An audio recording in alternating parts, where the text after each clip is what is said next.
If you've ever spilled your coffee on a flight to Denver, turns out you're not alone. Our region is well known for bumpy rides in the skies, so it should come as no surprise that Denver dominates a new list of most turbulent flight routes in the country. Our Evan Krugel shows us why. Due to encountering extreme turbulence at 37,000 feet.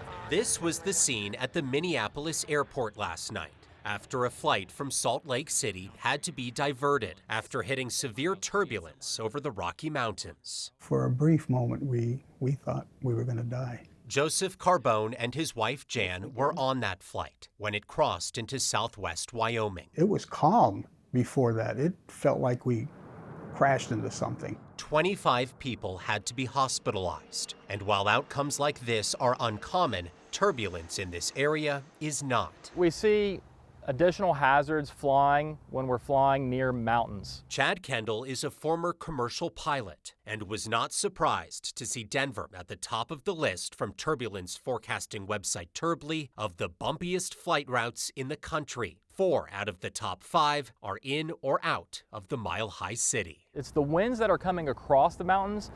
That turbulent atmosphere can extend for many, many miles, even beyond Denver. So that's why that's one of the hazards coming into Denver International Airport. Chad says technology has allowed pilots to better prepare for turbulent skies. And he says airlines are much more likely to go around a storm than they were a few decades ago. But he says in certain situations, there's not much they can do to combat the winds near the Rockies. We just happen to live in one of those areas, so we certainly have a lot of ingredients in the atmosphere around Denver International and the surrounding airports that can cause turbulence. That's why Chad says passengers here should be especially mindful of that same old spiel you hear from pilots. Cabin crew members are going to remain seated a little bit longer until they get higher in altitude away from the Denver metro area to ensure that if there's turbulence encountered, everybody is safe on the airplane.